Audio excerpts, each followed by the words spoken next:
Hey, everybody. I am super excited to have Jeff Walker, who is my personal mentor, as well as the author of Launch, How to Sell Almost Anything Online, Build a Business You Love, and Live the Life of Your Dreams. That is an amazing subtitle that captures it all. We're going to talk about, Jeff, like your use of story in your book is worth the price of admission. If you're writing a book, you want to study how Jeff uses story because it's amazing.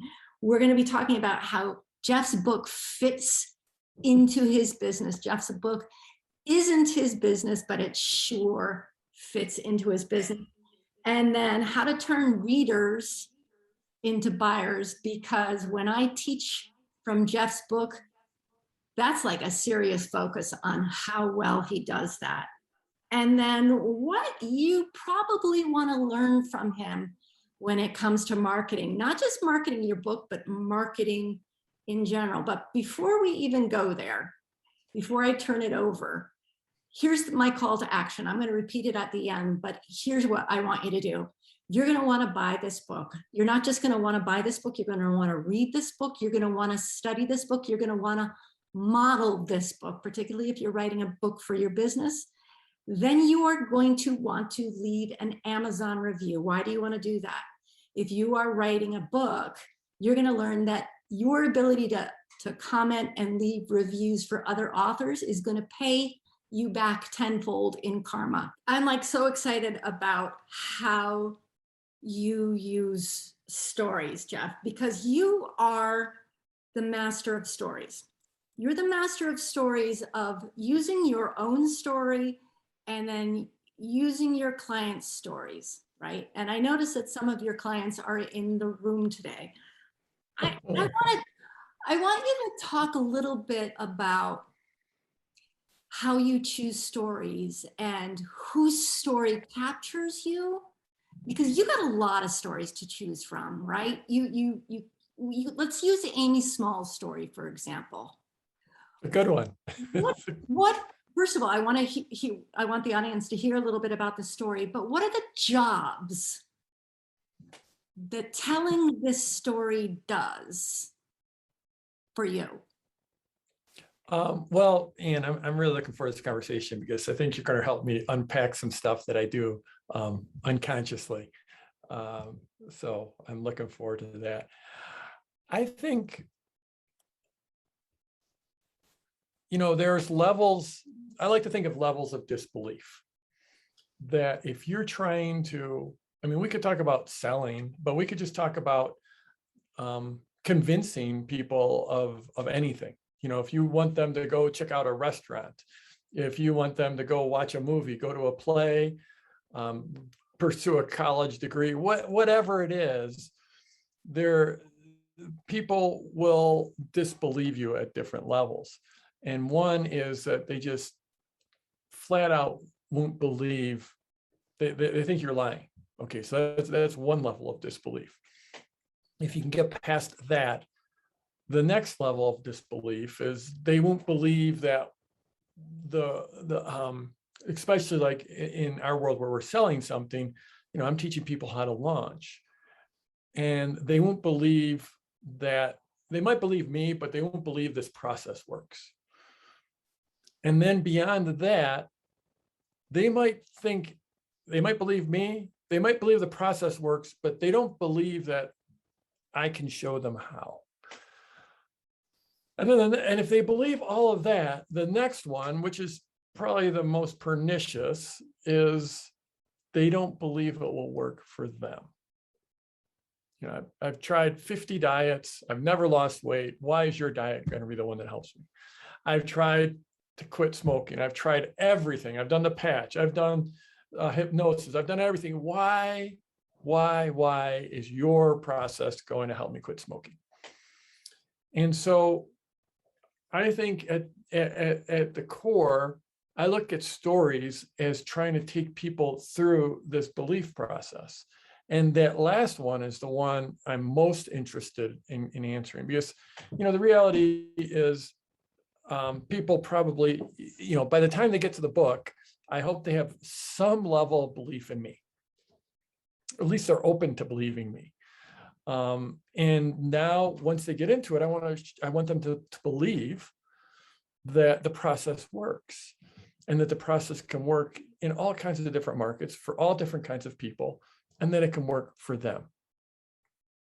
So, so that's a big piece of story. The other thing about story is it just makes stuff more interesting. We're wired as human beings to listen to story. One of my favorite things, like in video sometimes, or even on on an interview or something, sometimes I'll just say, let me tell you a story. And when I say, let me tell you a story, most people just instantly, they relax. They're like, oh, okay, it's a story. This is gonna be fun. And there's a few people that don't react that way, but most people do. So like with Amy's story, and Amy is sitting right here, so it's sort of we got a little meta piece going. So Amy's story is absolutely ridiculous. It's just what she has done. In fact, we should actually get Amy to talk about it a little bit at some point here. But Amy has a story of having a passion, of having a business around that passion, but it wasn't going well. It was a struggle, and basically Amy, her business is selling is custom hand spun yarn, and she used to sell that to yarn stores, and then the yarn stores would sell it to her end client, or to the end client. And she had really no connection with the end client, even though she's passionate about knitting, and she's passionate about helping people with their knitting and creating community around that. But she couldn't do that in the first version of her business. And oh, by the way, the margins weren't very good because she was selling at a wholesale price to the stores. And so it's a great story of someone being able to take this passion and something that really wasn't working and turn into something that worked really well. And I don't want to steal too much thunder from the book, but Amy has now done launches, recently did a launch that did $100,000 in sales in a single hour, selling custom yarn, custom hand spun yarn. So this is a little niche of a pretty, knitting and crochet is a big market, but this is just a little sliver of it. And oh, by the way, has created this business where now she's selling direct to her customer and gets to create these amazing community with her customers. She has, I think, Amy, you said it was 73% of your people come back and buy again from you. And so her life, she's built a $1 million business in short order. So as I look at, this story, so first of all, and throughout the book, I want as much diversity as possible. So, and I use that term in the broadest possible sense, because I want as many people as possible to be able to find themselves within those stories. So for Amy, it's okay. So, Amy is, she's selling, and it's a hobby. So anyone, in a hobby kind of niche can find themselves in her story. Anyone with a physical product that struggles wholesaling it to people and struggles with, not having contact with a final customer can find themselves in her story. Anyone who's passionate about a topic and wants to help people and build that community can find themselves in that story. Anyone who has struggled with margins going through, selling at wholesale can find themselves in the story. And then there's just the sheer amazingness of what she has done is just, it's almost mind-boggling. So it just makes for an amazing story. So I'm going to come back to two things. First one is how you use your own story, because most books that really grab people right from the get-go that are that are involving this author, like you use your personal story really, really well, and you start your book off with a bang. You start your book off with an on your knees moment. And you've been in business a long time. You've had your ups, you've had your downs, you've had more than your fair share of on your knees moments. Why do you choose that one to launch the book? Well, this is actually something that took a huge amount of work, because what I do is I juxtapose the stories in the book, because there's a dramatic time in my life where I was a stay-at-home dad. I was taking care of 2 small kids. Times my wife supporting a family. Times were very, very tight. My wife needed some financial support. I mean, we needed support. We needed more money, and she needed some support from me beyond taking care of the kids. And so that was a moment of incredible drama, and it had, there was a defining moment where Mary, she was sort of just carrying such a load in their family, and then one day came home and said, in a very emotional way, I need your help. I need some help. I need you to help try to support the family. Just if you could find a way to make $10,000, it would just. And so that was like one single moment in time that seared in my memory. It was incredibly dramatic. The answer then for me was I went through a 6-month or more process to launch my business. But so there's a super dramatic moment, and then there was this long, slow burn to solve that problem. But the story I tell at the beginning of the book is not of the first launch, because it wasn't very dramatic. It was of a later launch that was a lot more dramatic. So I actually tell that story, but I juxtapose it against the very real crux moment in our lives as a family.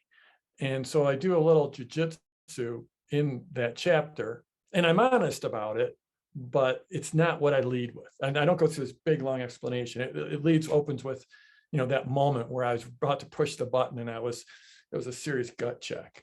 So that was actually a real puzzle that took me a long time to figure out how to deal with that in the book. It's a composite moment, because what people struggle with, I find, is that they're looking for one dramatic moment, and they can't find it, and they want to be journalistic about it, and it's hard, it's hard to break that timeline and compress it in order to create that drama. But I also think it does something else. It triggers something else in the reader, because I think particularly for male readers and male, female, binary, whatever, you serve all of those people brilliantly and well with great dignity and respect.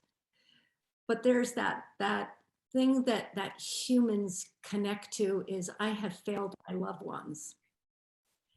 And that it's a really deep trigger for people. And if they relate to that in you, if they see you willing to admit that or feel that, then I think they feel like they can go on this journey with you, and that you're a kindred spirit. Would you agree with that? Absolutely.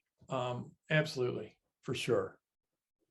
I think, and just, and it's a classic story, it's an underdog story. It's a story of having your back up against the wall. And yes, the idea of letting down family, letting down loved ones, it is very, very powerful. And I do tend to be somewhat of an open book. And I know, back when I was a stay-at-home dad, there weren't very many. I know there's a lot more now, and a lot, but I think the story goes way beyond that. It goes to that idea of being trapped, of not being able to provide. I mean, yeah, lots of people, and no matter how successful they are, they have that fear.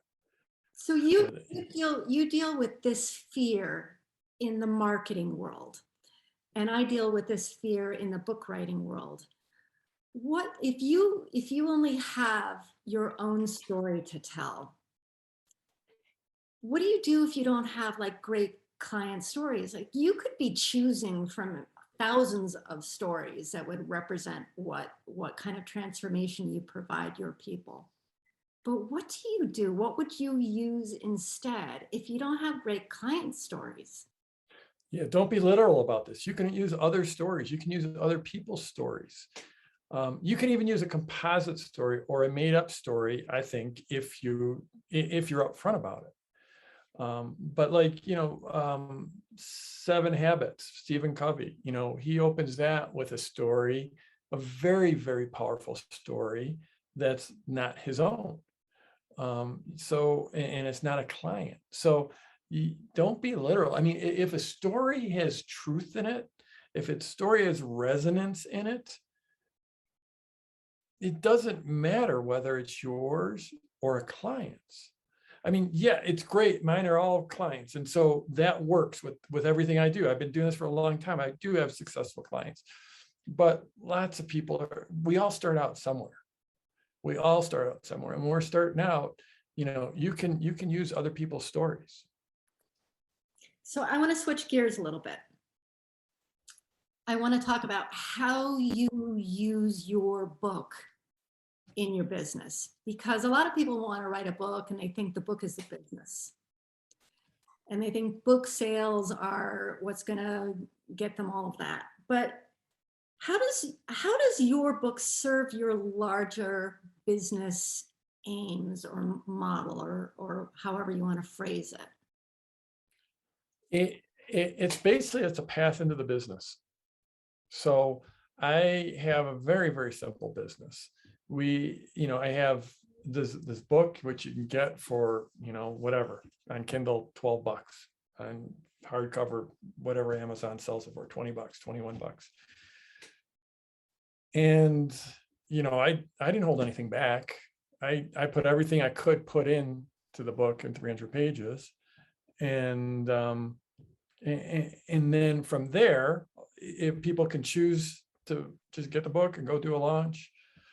And I was just, I have to tell you, I have a story that I just learned of yesterday that you can ask me later about Tiffany.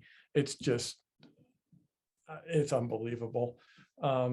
But she's in the book, but her story really isn't in the book. And, Is she in but the forward? then from there, I'm sorry? Is she in the new in the forward? She is. Yeah. She is. And I actually met her through an Amazon. She reviewed the original. So I'll just tell you the story right now. Here's Tiffany. And she left a review on Amazon, a 5-star review. And I didn't know her before I saw this review, but the title of the review was, "It launched me into an 8-figure per year business." 5 years ago, I had an idea for a new business. This is her review: an online school that taught women how to take their finances and live to the next level, the Live Richer Academy. And then she goes on to talk about her launches. The first launch, 30,000, 70,000, 250,000. And then she says, "I can proudly say that as of this year, 2020, this former preschool teacher now runs an 8-figure a year business."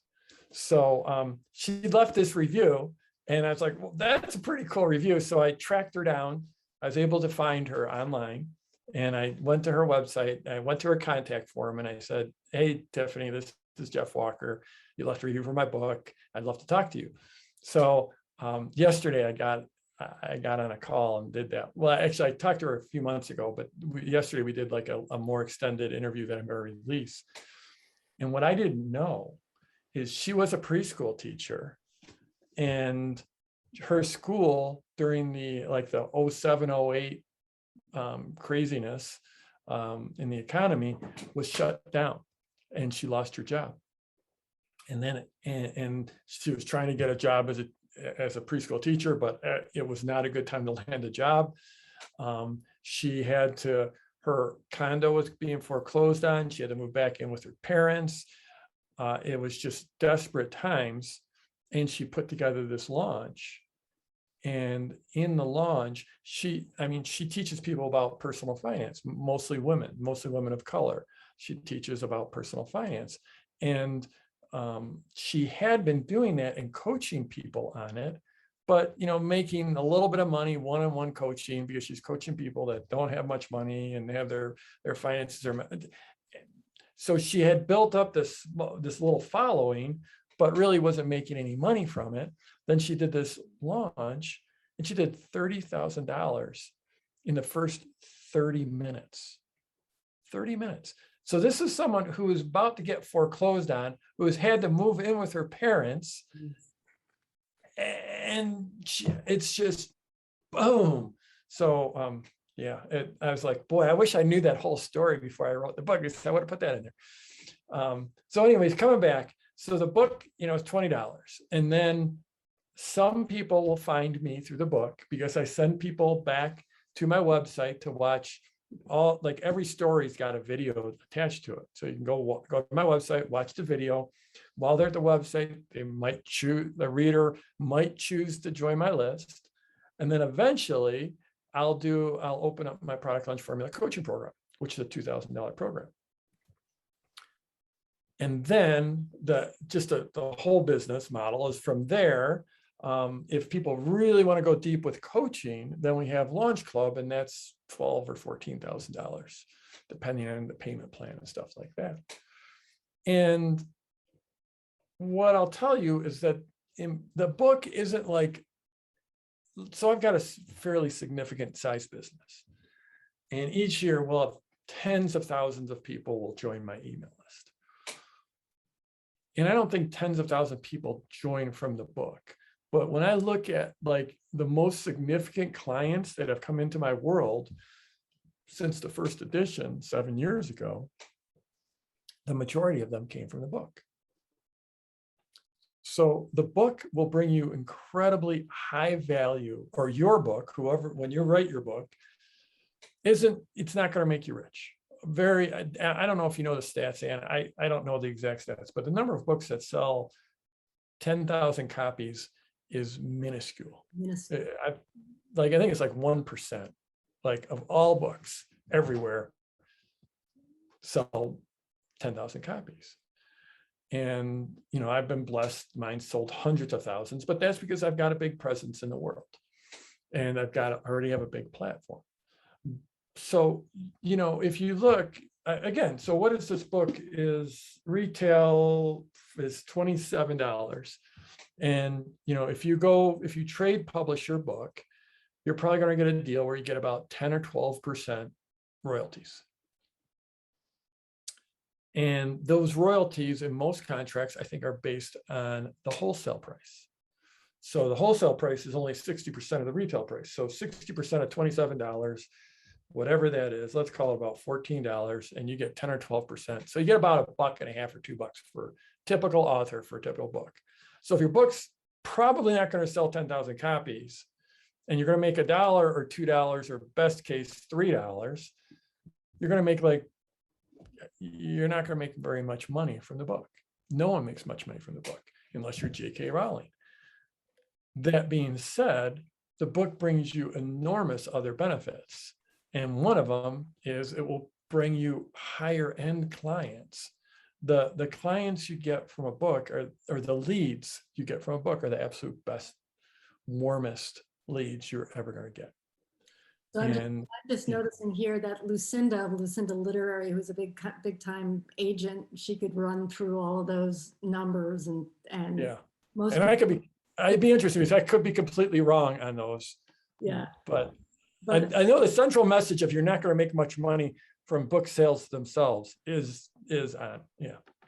So one of the things that people are worried about when I deal with them, which sounds like I have to, wrestle with them, is the fear that their book is going to take away from their course. Like if the book, you give everything away in the book that you give in the course.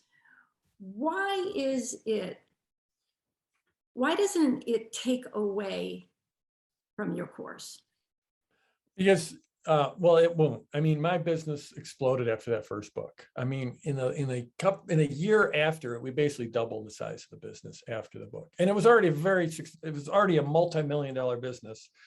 Book comes out, and then it's just like a hockey stick, because you're never going to sell to everyone. You know, if you're in online and you're selling anything online, you're in the direct marketing business. And in the direct marketing business, a good rule of thumb for conversion is like 2%. You're going to convert 2% of the people join your email list. You know, it might be 1%, it might be 3%. You put together a great lunch, you follow my formula, you might get 5%. But at the end of the day, you're never going to convert everyone.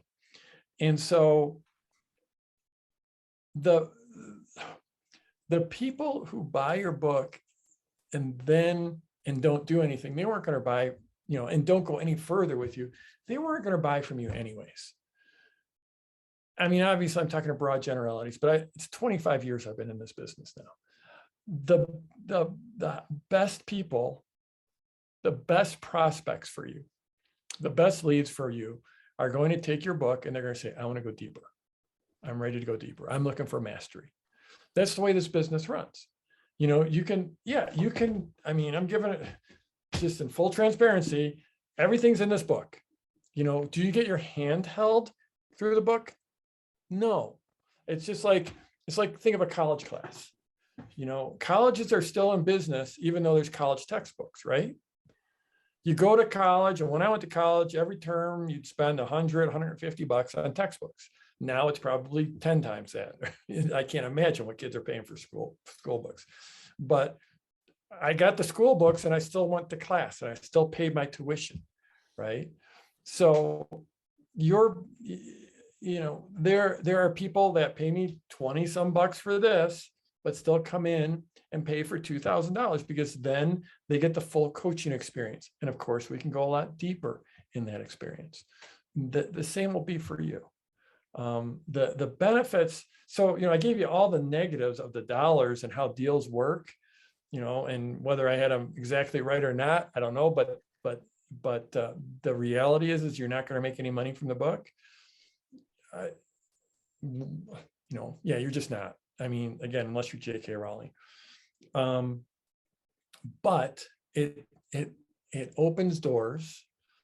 A lot of people use it to get speaking gigs, but it also drives leads to you, and they will be the best leads you'll ever get. I want to quote you.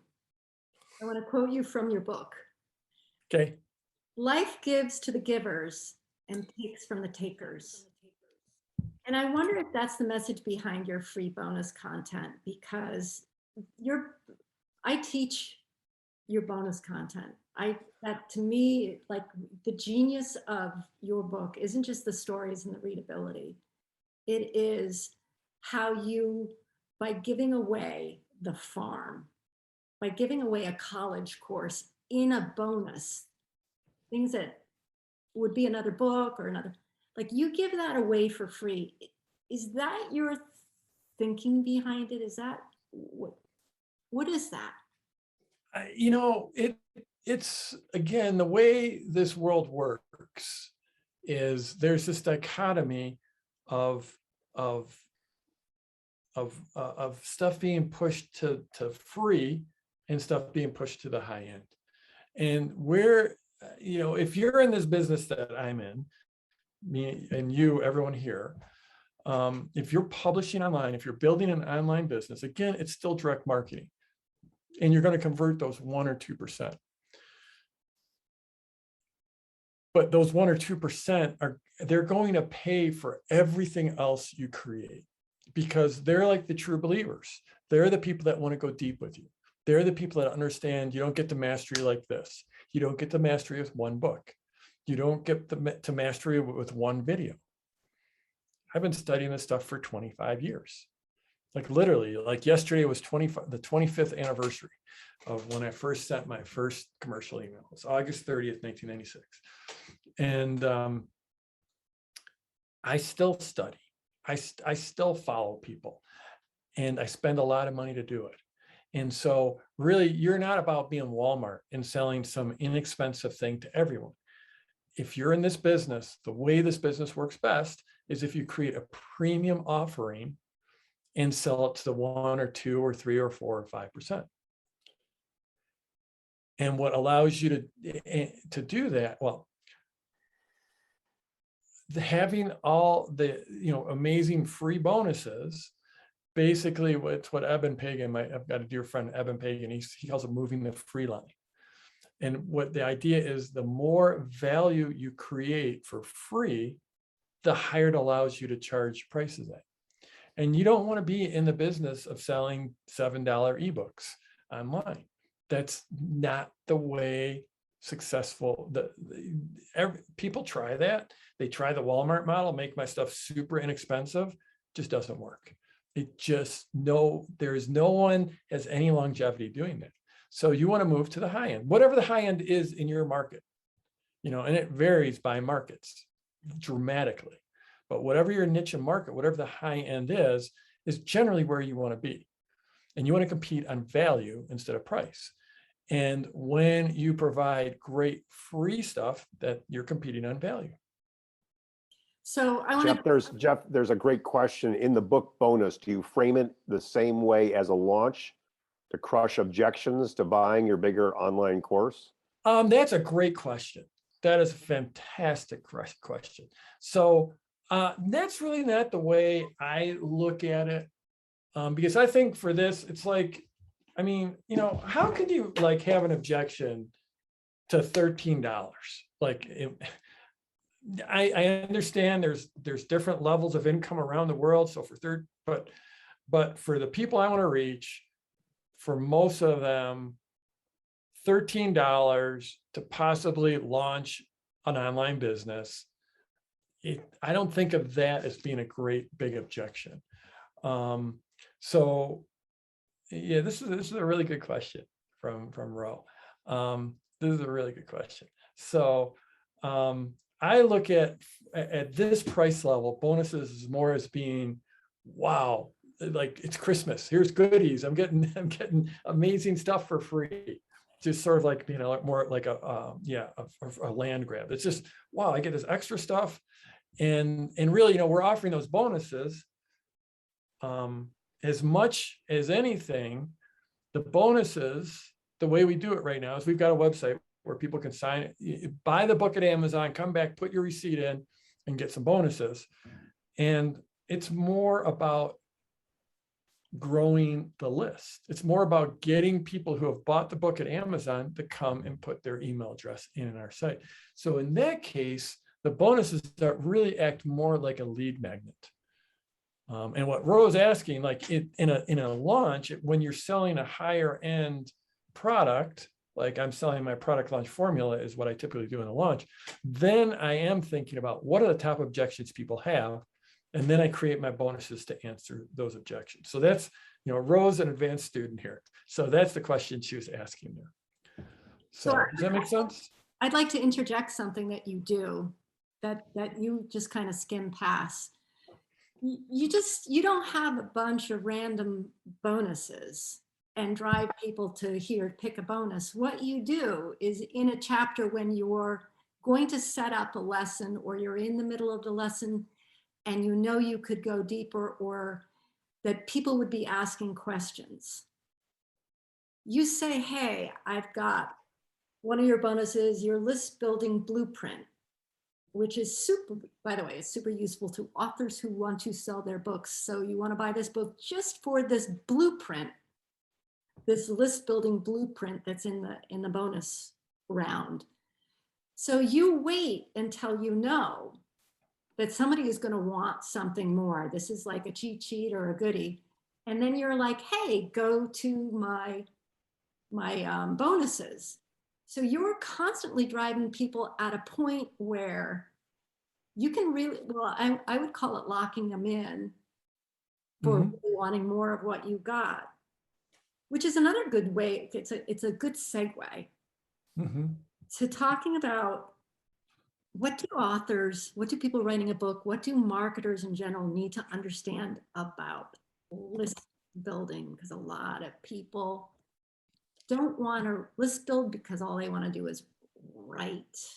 Yeah, you have to you have to build a list, especially like, and I don't know what your mix of your people are, like trade versus self-published.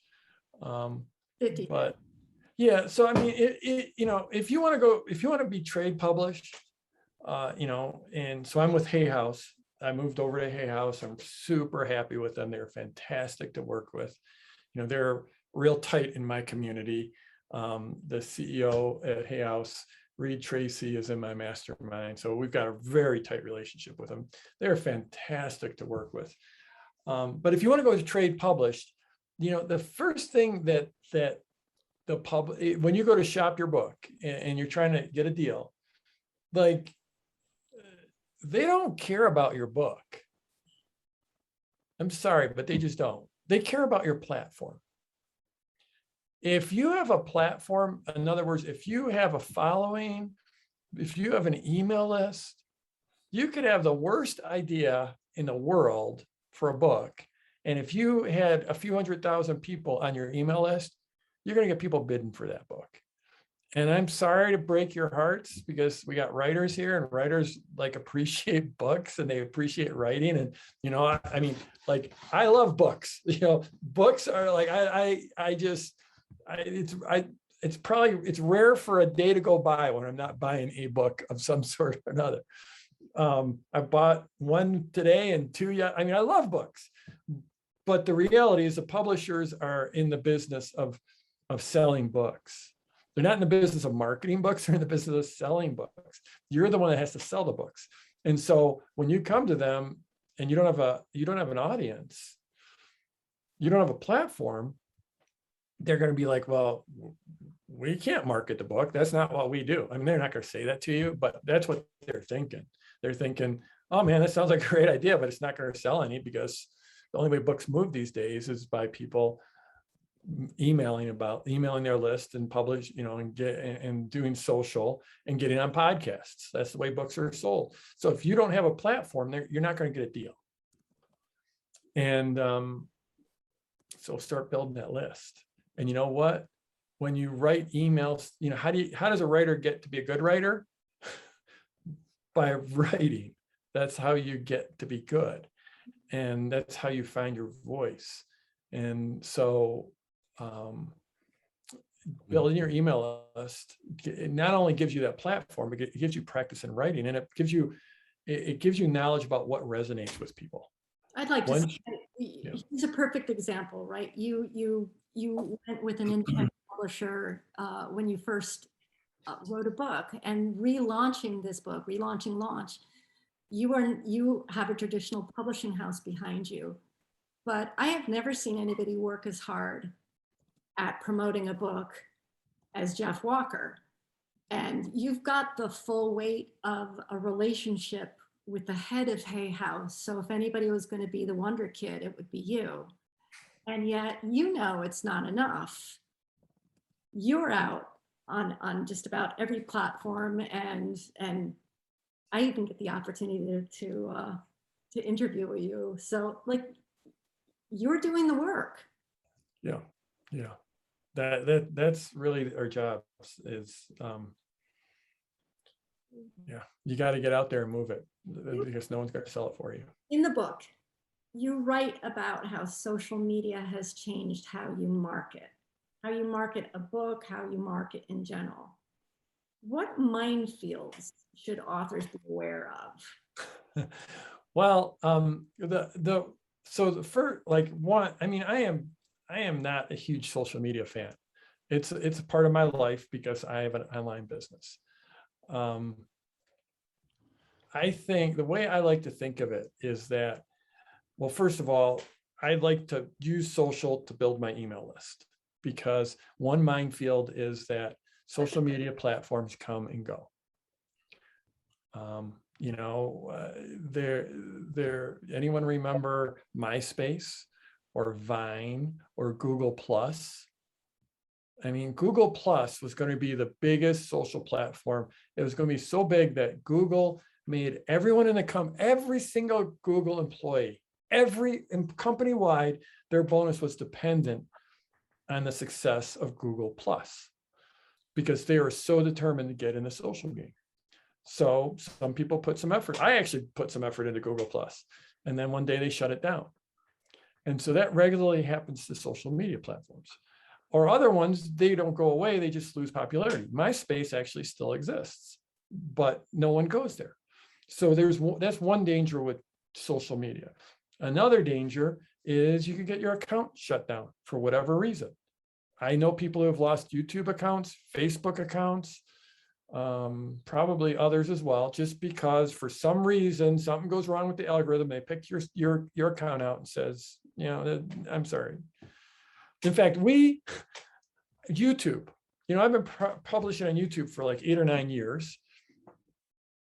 The only thing I ever put there is my stuff that I create.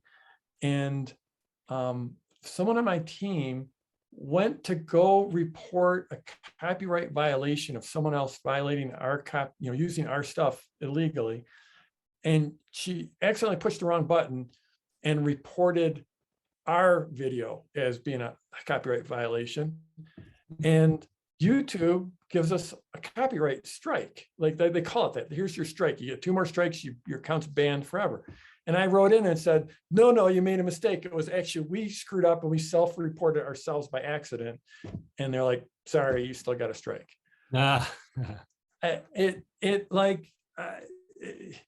So anyways, those are a couple dangers of social. And then the other one is you just change the rules. Like it used to be it was all about building a Facebook page. I know people that spent hundreds of thousands of dollars building their page, spending money to drive people to build their page. And then one day they said, pages aren't that so important. And we're not, even if you post, we're not going to set it to your people on your page. So there's a lot of problems with social. There's also a lot of good of social, but the underlying thing is when you have an email list, you control that. You can download those names and you can move them to another site. That's the only thing that you can actually own in this business. You don't own any of your social properties. So use social, use it to build your email list, but don't have it be your entire audience. So I want to come back to kind of a bigger picture thing. You tell really exciting stories. You've shown a selection of different kinds of people who have gone through different ups and downs and gotten amazing results with your process. But you're also really clear in this book that this is a process that requires a lot of work. It's trial and error for a while, and that you have to stay in it. Why is it so important that you beat this drum? Because you'd sell more if you told everybody it's easy and wait, take a look at Kathy Hayes. She had a $750,000 launch and she was a weird kid selling corsets. Why is it so important to have that up front? Because I value my soul.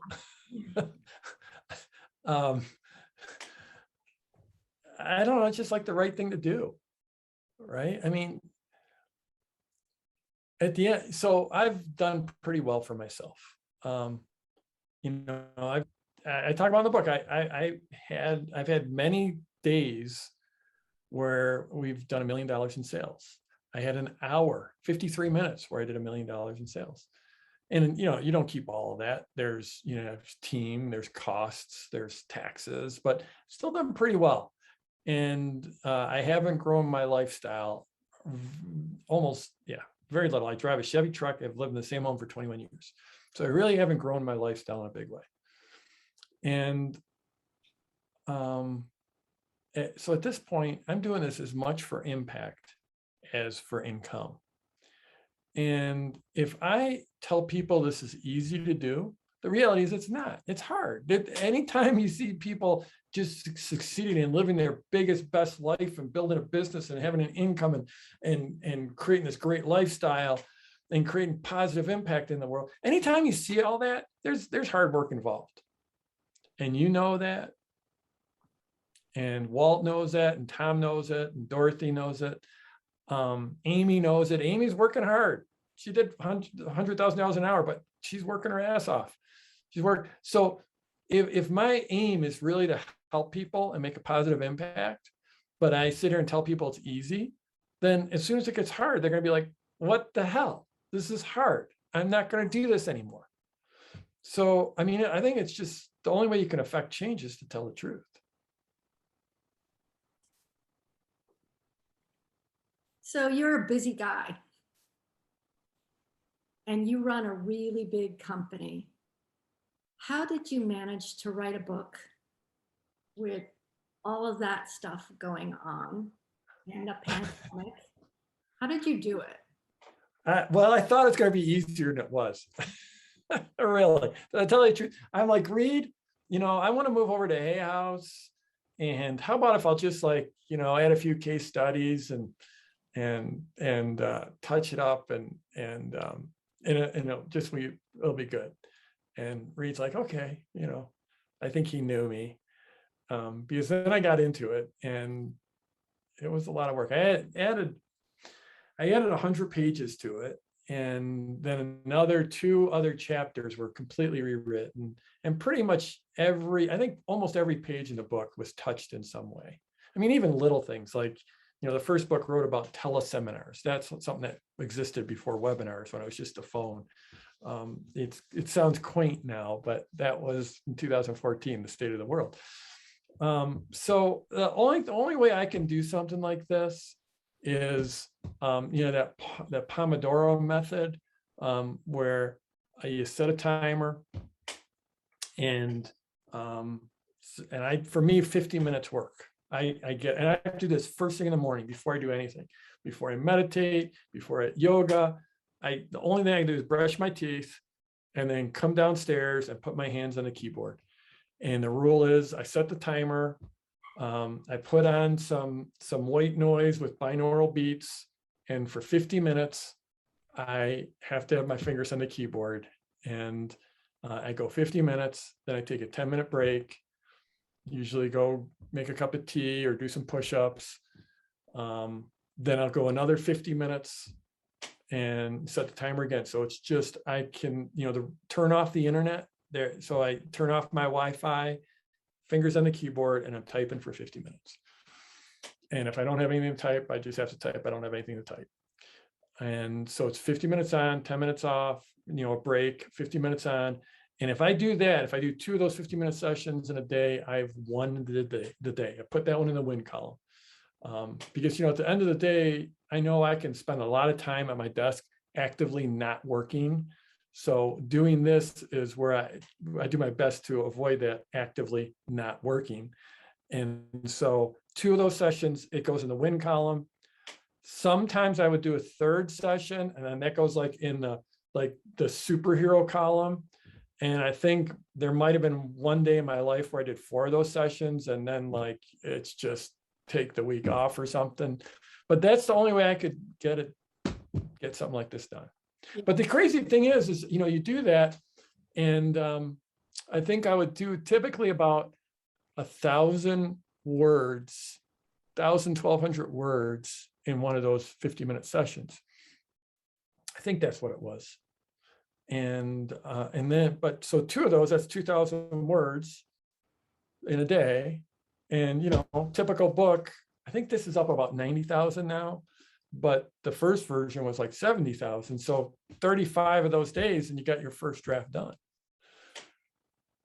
So let me ask you a final question. There's something that I didn't ask you. There's some message, there's some story, there's something that you love about this book. What didn't I ask you, or what is the message, or what is the story that you'd be remiss in not pointing to? Well, I'm going to tell you 2, and I don't know what the second one is yet, but it'll come to me. I'll tell you one easy one. So the first time I wrote this, I can have a lot of typos when I write stuff, and not like misspellings, but just words left out and stuff like that. And so the first time I did it was with, let's call it a mid-tier publisher. It was almost like it was Morgan James, and they're almost like a combo between a vanity press and self-publishing. They're hybrid. Um, They're hybrid. yeah, a hybrid. And that works for what I wanted. But they don't really provide any editing at all. So I went and hired an editor, a good editor. And we went back and forth at least 3 full revisions through the full thing. Then I had it proofed 7 times. I came out with a book that had like 0 typos. It was incredible. So then I took this book and I wrote it. I added the new stuff. I tweaked stuff. I found stuff I didn't like. And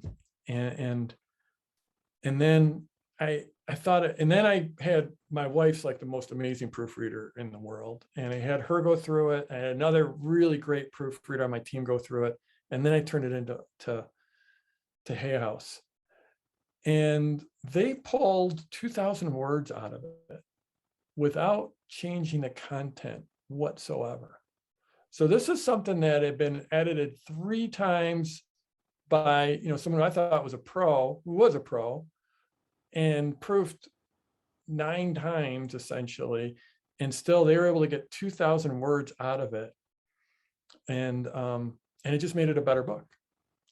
So whatever that's a 200, it's 100 words per chapter they pulled out, and it just, without taking any content, and it became a better book. So I was really, really happy about that because I really care about my writing.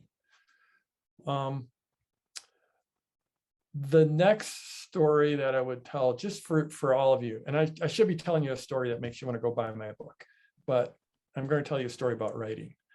And I've been a writer for a long time, and I've written, I stopped counting at 10,000 different emails I've sent out. I stopped counting in about 10 years ago. So it's probably 20 or 30,000 emails. When I wrote the book, it was hard. Writing a book's not easy. And when you think you're done with the book, when you actually think, okay, I've sent this thing off, I'm done, but you still haven't done the cover, and you haven't done the captions, and you haven't done the table of contents, and you haven't done the glossary. That last 10% feels like it's just this is a miserable message, that it's all really hard. But I don't know if I've ever done anything that's so rewarding as writing that book. And when it finally was done, and you finally hit the final send button, manuscript is done, it gets accepted, I just wanted to do another one. It's an amazing thing to birth a book, to bring it out. And so I would just highly encourage you to that timer is what got the book done for me. There's never going to be a time where, an angel's going to come down from heaven and say, now is your time to write this book. Now is the time to get your work out there. Now is your golden moment. That's never going to happen. What's going to happen, at least for me, is getting up, and within 10 minutes of my feet hitting the floor, I'm at the keyboard for 50 minutes on, 10 minutes off, 50 minutes on. And, Anne Lamott talks about shitty first drafts, and get that first draft done, get the second draft done. It's going to be one of the most rewarding things you ever do. Absolutely. I'm also. So Anne, could I just jump in? Because we're about 3 minutes to the hour. You had asked me to draw a name out of the hat for a free book that we're going to give away. Yeah. And the name I drew out of the hat was my old friend, Kathy Sheba. So Kathy gets a free book, and I've dropped the link several times into the chat to get your free book, to buy the book, and it's also on the link on our landing page. So I just wanted to flag that before we finished up. That's awesome. And I want to repeat my call to action. If you are thinking about writing a book, if you're contemplating, if you're in the middle of it, you are never going to get good unless you're reading business books, unless you're reading books like Jeff's book that show you how it's done. You have to be reading any number of these books and studying them and modeling them. Buy this book, watch how Jeff uses stories, watch how they do a number of jobs, including watch how they make you feel. Watch how these stories make you feel like you can do it.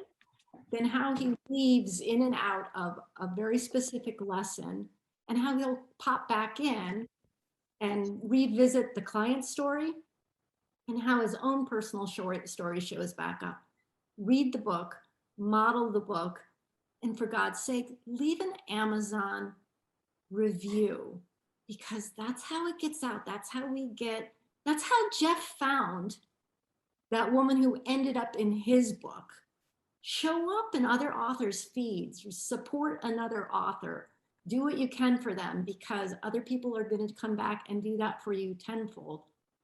So Jeff, I cannot thank you enough. Your generosity is, you're an incredibly generous person, and your generosity with your time today and your wisdom is greatly appreciated by me, Walt, and the rest of the community. Well, thank you. And this is, I'm doing a lot of interviews right now, but this one was fun. This is unique, and I really love doing it. So thank you. Thanks so much.